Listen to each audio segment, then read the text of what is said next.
بسم اللہ الرحمن الرحیم۔ السلام علیکم ناظرین، میرو کی کہانی کا ایپیسوڈ نمبر 85 میں ایک دفعہ پھر آپ لوگ کی خدمت میں حاضر ہیں۔ ناظرین، آج کہانی کا نام ہے شاہ پریان، یعنی شاہ پریان کو بولتے ہیں یعنی کنگ کوئن، یعنی پری تو پری کو بولتے ہیں جو کہ جن کی بیویاں ہوتی ہیں، شاہ تو بادشاہ کو بولتے ہیں۔ چنانچہ بہت ہی انٹرسٹنگ کہانی ہے اور اس کے اندر ایک اچھا مورل ہے۔ کہتے ہیں کہ ناظرین، پرانے زمانے میں یہ قصہ جو ہے ہم شروع کرنے والا ہیں، میرو آج اسپیشلی کسانوں کے لیے لے کے آئے ہیں، جو کہ کل کا اسٹوری ہم لوگوں نے خلاص کیا۔ کہتے ہیں کہ ناظرین، ایک علاقے میں ایک بادشاہ رہتے تھے اور بادشاہ نے اپنے ایک رشتہ دار سے شادی رچائی تھی، اور اس رشتے کے بعد بادشاہ کو ایک بیٹا ہو گیا، لیکن بادشاہ کو اس رشتے میں کوئی دلچسپی نہیں تھی۔ مطلب اس نے اپنے بیوی کے ساتھ کوئی مہر و محبت نہیں کیا اور اس کو ایسا نوکرانیوں کا طرح جیسا گھر میں رکھا۔ مطلب اس کے دل میں اس کے لیے پیار اور محبت کا کوئی دروازہ نہیں کھلا تھا، بس ایسا ہی ترنت اس کو ایک بیوی کے روپ میں اپنے ساتھ میں رکھا، اور چنانچہ اتفاق سے اس بیوی سے اس کو ایک بچہ بھی ہو گیا، اور اس کا بچہ ایک لڑکا تھا۔ ناظرین، اس نے مہر و محبت تو بیوی کی کمی کی وجہ سے اس نے اپنے بچے کے ساتھ بھی کوئی توجہ نہیں دیا، مثلا اس کو پڑھائی وغیرہ میں بھی کچھ میں نہیں دیا۔ تو چنانچہ بیوی نے کچھ بھی اس کا شکایت نہیں کیا، اور وہ اپنے بچے کے ساتھ خوش رہا اور ادھر کچھ نوکروں کا طریقہ سے کام کرتا رہا اور اپنا زندگی کا گزر بسر کرتا رہا۔ ناظرین، چند وقت گزرنے کے بعد بادشاہ کو ایک اور بھی خوبصورت بیوی سے عاشق ہو گیا، اور اس کا رشتہ دار نہیں تھا، پرائے آدمی سے اس کا شادی ہو گیا، اور وہ بیوی کو اپنے گھر میں لے کے آیا اور خوشی سے اس کے ساتھ پیار اور محبت کی زندگی گزارنا شروع کیا، اور اس بیوی کو نوکرانیوں کا طرح ادھر اپنے گھر میں ایک کوٹھی دیا اور محل کے بازو میں رکھ دیا۔ اور ناظرین، وہ بیوی اپنے بچے کے ساتھ بادشاہ کے لنگر سے کھانا لاتا اور اپنا زندگی چلاتا رہا، لہذا بادشاہ کی کوئی مہر و محبت کی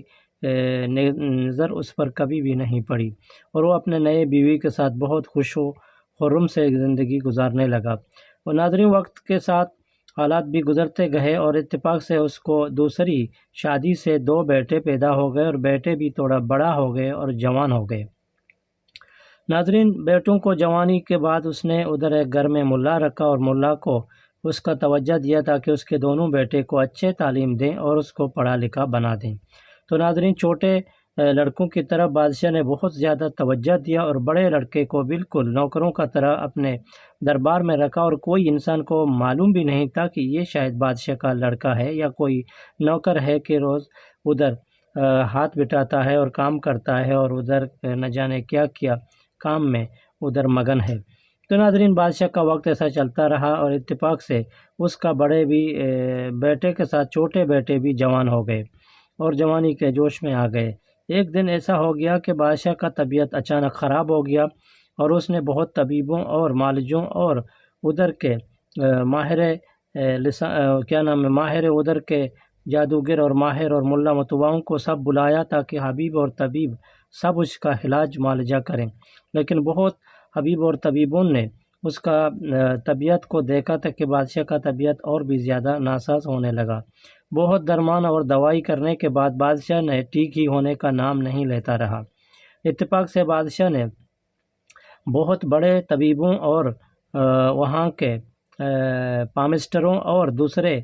نجومیوں کو بھی بلایا تاکہ اس کے بیماری کا راز لگائیں۔ ناظرین، بہت بڑے پامسٹر اور نجومیوں نے اپنے حساب کتاب اور علم اعداد کے ماہر دس شناس اور چہنہ شناسوں نے پورا بادشاہ کا معائنہ کیا۔ آخر کار ماہر دس شناس اور علم نجوموں نے یہ راز کو پاش کیا کہ بادشاہ کا بیماری کا علاج ایک طوطی مرغی ہے۔ اس مرغی کو اگر لائیں گے اور اس طوطی مرغی کو بادشاہ کو کھلائیں گے تو بادشاہ کا مریض ہی ٹھیک ہو جائے گا۔ لیکن ناظرین، بادشاہ نے بہت معلوم کیا کہ یہ طوطی مرغی کہاں ملتا ہے۔ تو ناظرین، علم نجوم والوں نے بتایا کہ یہ طوطی کا علاقہ ہمارے علاقے سے بہت دور ہے، مطلب ہم لوگ کا ملک اور وطن میں نہیں ملتا ہے، لہٰذا یہ پریوں کا ملک جس کو شاہشور بولتے ہیں، شاہشور علاقے میں یہ مرغ طوطی وہاں ملتا ہے۔ اگر آپ کو چاہیے تو وہاں منگوائیں اور اپنے علاج کے لیے اس کو استعمال کریں، انشاءاللہ اس کے کھانے کے بعد آپ کا بیماری ٹھیک ہو جائے گا۔ ناظرین بادشاہ بہت بڑا امتحان میں پھنس گیا اور اس نے اپنے تینوں بیٹوں کو ایک دن بلایا اور اپنے سامنے کھڑا کیا، اور اس نے اپنے تینوں بیٹوں کو سوال کیا کہ بیٹے آپ لوگ میرے کو دیکھ رہے ہیں؟ تو ناظرین بڑا بیٹا کو بھی عجیب لگا کہ پہلی بار اس کو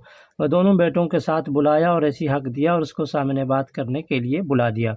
تو ناظرین بڑا بیٹا ابھی تھوڑا خوش ہو گیا کہ شاید ہمارا باپ ہے، لیکن کبھی بھی اس کے ماں نے اس کو ایسا نصیحت نہیں کیا کہ تم اپنے ماں باپ کا عزت اور احترام نہیں کرو، اور اس کے ماں نے ہر بار اس کو ایسا تعلیم دیا تھا کہ تم اپنے بابا کا خدمت کرو اور اس کے ساتھ پیار اور محبت سے بات کرو، اس کا کہنا مانو اور کبھی بھی اس کو غلط بات بھی نہیں بولو۔ ناظرین اس کے ماں نے اس کو اچھا فرمانبردار بیٹا بنایا تھا، لیکن باپ کی طرف سے اس کو کوئی بھی رد عمل دیکھنے کو نہیں آیا۔ تو چنانچہ ناظرین وقت نے ثابت کیا کہ بادشاہ مصیبت میں آیا تو اس نے اپنے تینوں بیٹوں کو ساتھ بلایا، اور ساتھ بلانے کے بعد اس نے ایک سوال کیا کہ میں تو ابھی زندگی و مرگ کے کشمکش میں مبتلا ہوں، لہٰذا میرا زندگی ابھی تھوڑی دن کے لیے ہے، اور میں سمجھتا ہوں کہ میرا کون سا بیٹا میرے بادشاہی اور شاہی تخت کو بیٹھنے کے لیے قابل ہے، لہٰذا اس امتحان میں تینوں بیٹوں کو اس راؤنڈ دوں گا تاکہ دیکھتے ہیں کہ کون سا بیٹا حقیقی ہمارا بادشاہ بننے کا خواب کو تعبیر میں رکھے گا، مطلب اس تخت میں بیٹھے گا اور ہمارے بعد اپنا اس بادشاہیت کو چلائے گا۔ اس نے بولا کہ ناظرین میں مریض ہوں اور میرے کو چاہیے کہ میرے لیے آپ لوگ مرغ طوطی کو استعمال کر کے لا کے دیں تاکہ میرا مریض ٹھیک ہو جائے۔ تو ناظرین تینوں بیٹوں نے ایک دوسرے کو دیکھنے کے بعد بڑا بیٹا نے سوال کیا کہ بابا مرغ طوطی تو کہاں ملتا ہے؟ تو اس نے بولا کہ یہ ہمارے علاقے میں اور اس وطن میں نہیں ملتا ہے، لہٰذا اس کے تلاش کرنے کے لیے آپ کو بہت دور جانا، شاہ شور کے علاقے میں جانا پڑے گا، اور شاہ شور وہاں پریوں اور دیہوں اور بھوت اور بلاہوں کا علاقہ ہے۔ تو ناظرین بادشاہ کی بات سننے کے بعد بادشاہ نے اپنے جیب سے 3 انگوٹے بھی نکالے، ایک بیٹے کے ہاتھ میں ایک انگوٹی کو پہنا کے اس کو بتایا کہ آپ لوگ تینوں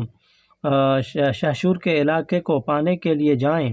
اور یہ تینوں انگوٹوں کو اپنے ہاتھ میں رکھیں، اور جس جگہ آپ جائیں گے کہ وہاں راستہ زیادہ ہو جائیں گے تو وہی چوراہے کے اوپر آپ لوگ اپنے تینوں انگوٹیوں کو نکالیں اور وہاں دفن کر دیں، اور ہر ایک اپنا راستہ لیں اور جائیں، اور جب کوئی آدمی پہلے واپس آئے گا تو اپنے انگوٹی کو نکالیں اور باقیوں کا بھی دیکھ لیں کہ کون پہلے آیا، اگر دیکھیں کہ دوسرے کے انگوٹی وغیرہ کو زنگ لگا ہوا ہے تو سمجھ لیں کہ آپ کے دوسرے بھائی کو تکلیف لاحق ہے اور وہ کوئی مشکل میں مصیبت میں پھنسا ہوا ہے، لہٰذا پھر اس کے راستہ کو پکڑیں اور اس کی ہیلپ کرنے کے لیے اور اس کو مساعد اور مدد کرنے کے لیے اس کے ساتھ جائیں۔ تو ناظرین بادشاہ کے باتوں کو تینوں لڑکوں نے غور سے سنا، اور اگلے دن تینوں بیٹے سفر کے لیے روانہ ہو گئے۔ ناظرین تینوں بیٹے ایک دوسرے کے ساتھ گپ شپ کرتے رہے اور جاتے رہے، لیکن دونوں چھوٹے بیٹوں نے کانا پوسی کرتے ہوئے ایک دوسرے کے بات کو ایسا دل میں رکھا کہ وہ سوچتے تھے کہ ہم دونوں چھوٹے بیٹے بڑے بیٹے سے زیادہ لائق ہیں، اور ہم دونوں مرغ طوطی کو شاید پانے کے لیے کامیاب ہو جائیں گے اور ہم بادشاہی تخت میں بیٹھیں گے، اور بڑے بیٹے کو نالائق اور نابود سمجھتے ہوئے اس کی طرف کوئی توجہ نہیں دیتے رہے۔ ناظرین وقت نے ثابت کیا اور انہوں بہت دور ایک جگہ میں گئے کہ 2 راستہ آ گیا۔ ناظرین ایک راستے میں لکھا ہوا تھا کہ چلو اس راستے میں جاؤ اور پھر واپس آؤ، اور دوسرے راستے میں لکھا تھا کہ چلو اس راستے میں جاؤ کبھی واپس نہیں آؤ۔ تو ناظرین ایک دوسرے بھائی نے چھوٹے بھائی نے دوسرے بھائی کے ساتھ کانا پوسی کرتے ہوئے اس کے کان میں بات بتا دیا کہ اس کو پڑھائی تو معلوم نہیں، اس راستے میں لکھا ہوا ہے کہ چلو اس راستے میں جاؤ پھر واپس آؤ، اور اس راستے میں لکھا ہوا ہے کہ چلو اس راستے میں جاؤ پھر واپس نہیں آنا،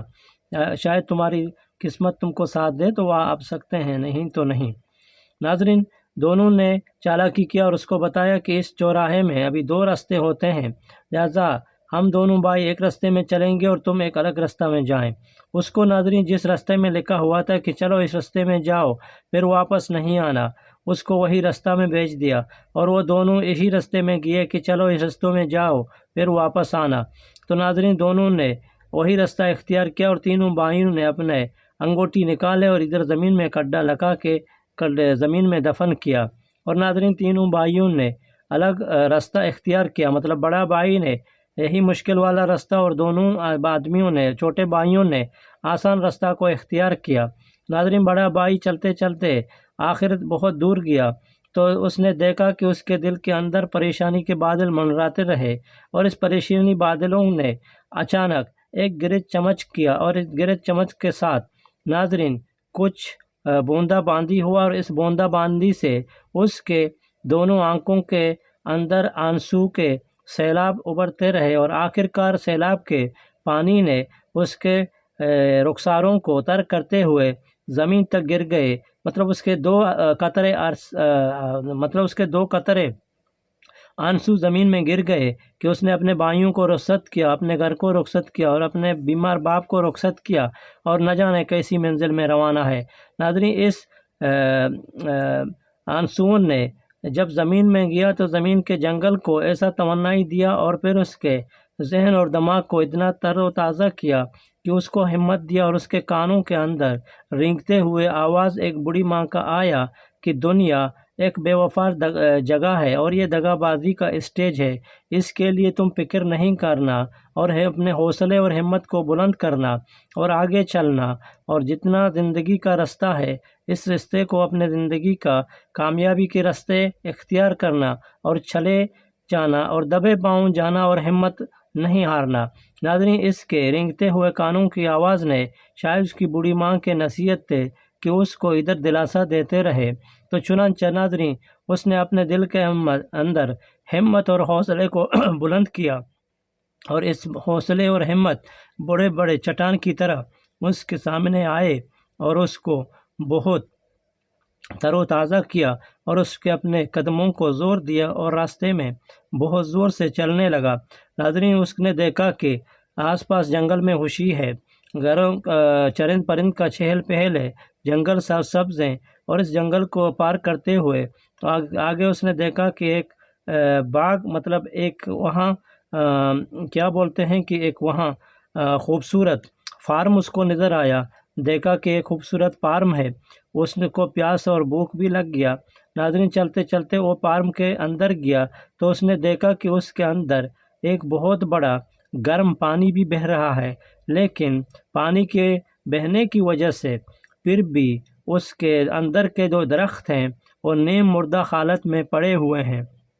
اور سب پھول وغیرہ مرجھا ہوئے ہیں۔ تو لہٰذا اس کے اندر دیکھا کہ ایک بوڑھی بابا کی نمونہ آدمی ہے اور ادھر بیٹھا ہوا ہے۔ تو اس نے اس کو سلام دعا کیا، اور اس کو سلام دعا کرنے کے بعد وہ فوراً ہی اچھل پڑا، اور اس نے دیکھا اور جھجک کے بولا کہ کاش اگر تم میرے کو سلام نہیں کرتا تو میں تم کو اپنے دانت کے اندر ایسا دباتا کہ آپ کا کوئی بھی ٹھکانہ اور کوئی مطلب نام و نشان باقی نہیں ہوتا۔ تو اس کو بولا کہ میں نے تو سلام دیا۔ اس سلام دینے کی وجہ سے اس کا ناظرین جو تلسم تھا وہ ٹوٹا ہو گیا، اور اس کا جادو نے اس کو اثر نہیں کیا، اور پھر اس کے ساتھ گپ شپ لگایا، اور ادھر اس نے پانی پیا، اور اس بوڑھی بابا کے ساتھ گپ شپ لگانے کے بعد اس نے بولا کہ میرے کو اس راستے میں جانا ہے، اور جانے کے بعد میرے کو وہاں مرغی طوطی پانے کے لیے۔ تو ناظرین اس نے بولا کہ مرغی طوطی تو میرے ساتھ بھی نہیں ہے، آگے تم جائیں، میرے وہاں بڑے بھائی کا وہاں جگہ ہے۔ ناظرین اس نے بولا کہ میرے بڑے بھائی کا جگہ ہے، اس سے جائیں اور مشورہ لے لیں۔ تو ناظرین اس نے اس بوڑھی بابا کو رخصت کیا اور ادھر سے آگے چلا گیا۔ ناظرین دیکھتے ہیں کہ آگے قصہ کون سا کروٹ لے گا۔ امید ہے کہ آپ لوگ بھی انتظار کرتے رہیں گے۔ آج بس اتنا۔ ڈیلی ہم سفر کو دیں اجازت، بنے رہیں اور دیکھتے رہیں ڈیلی ہم سفر کو۔ قصے کا رائٹر ہے علی جمعہ زامرانی، اور اس کا ریسرچ کرنے والا ہے بی بی گل نثار جمعہ زامرانی۔ اپنا خیال رکھیے، ٹیک کیئر، گڈ بائی، اللہ حافظ۔ باقی حصہ دیکھیے ایپیسوڈ نمبر 86 میں۔